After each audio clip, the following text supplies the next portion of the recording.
జై శ్రీకృష్ణ, జై శ్రీమన్నారాయణ. జన్మాష్టమి ఎప్పుడు జరుపుకోవాలి? ఆగస్టు 26 సోమవారమా లేక ఆగస్టు 27 మంగళవారమా? అసలు అష్టమి తిథి ఎప్పటి నుండి ఎప్పటి వరకు ఉంది?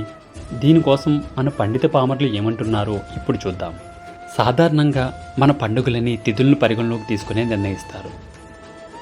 ఏ రోజు సూర్యోదయానికి తిథి ఉంటే ఆ రోజునే పరిగణలోకి తీసుకుంటారు. అయితే కొన్ని పండుగల విషయంలో సూర్యోదయానికి తిథి తగలకపోయినా రోజంతా తిథి ఉండడం కూడా ప్రధానంగా భావిస్తారు. సోమవారం రోజు సూర్యోదయం తర్వాత అష్టమి తిథి వచ్చింది. మర్నాడు మంగళవారం సూర్యోదయం అయిన వెంటనే నవమి వచ్చేస్తుంది.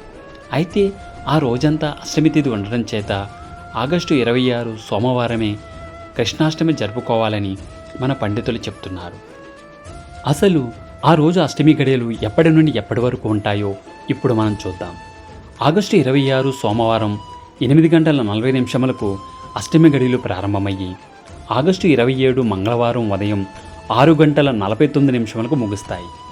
అలాగే శ్రీకృష్ణుడి జన్మ నక్షత్రం అయిన రోహిణి నక్షత్రం ప్రారంభ సమయం రాత్రి 9:23 నుండి ఆగస్టు 27 మంగళవారం రాత్రి 8:30 వరకు ఉంటుంది.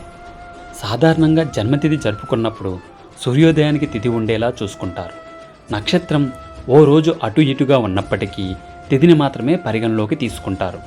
అందుకే పంచాంగకర్తలంతా అష్టమి తిథి రోజంతా ఉండడంతో సోమవారం రోజే కృష్ణాష్టమిని నిర్ణయించారు. అయితే వైష్ణవులు మాత్రం రోహిణితో కూడిన అష్టమిని జరుపుకోవడం విశేషం. శ్రావణమాసంలో అమావాస్య ముందు వచ్చే అష్టమి రోజు అర్ధరాత్రి దేవకీ వసుదేవులకు జన్మించిన శ్రీకృష్ణుడు మర్నాడు సూర్యోదయానికి నందుడి ఇంట్లో యశోద దగ్గరకు చేరుకున్నాడు.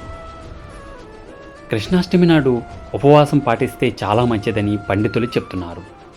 ఈ రోజున శ్రీకృష్ణుని ప్రార్థించి ఉపవాసం పాటిస్తే కోటి జన్మల పుణ్యం లభిస్తుందని అంటారు. అంతేకాదు ఆలయాల్లో అష్టోత్తర పూజ, సహస్రనామ పూజ చేయించుకునేవారికి అష్టైశ్వర్యాలు సకల సుఖాలు కలుగుతాయని వారు చెప్తారు. ఈ పవిత్రమైన రోజున వేణుగోపాలను పూజిస్తే కష్టాలన్నీ తొలగిపోతాయని అంటారు. అలాగే ధర్మార్థ కామ మోక్ష ప్రాప్తి కలుగుతుందని కూడా స్కంద పురాణంలో వివరించబడింది.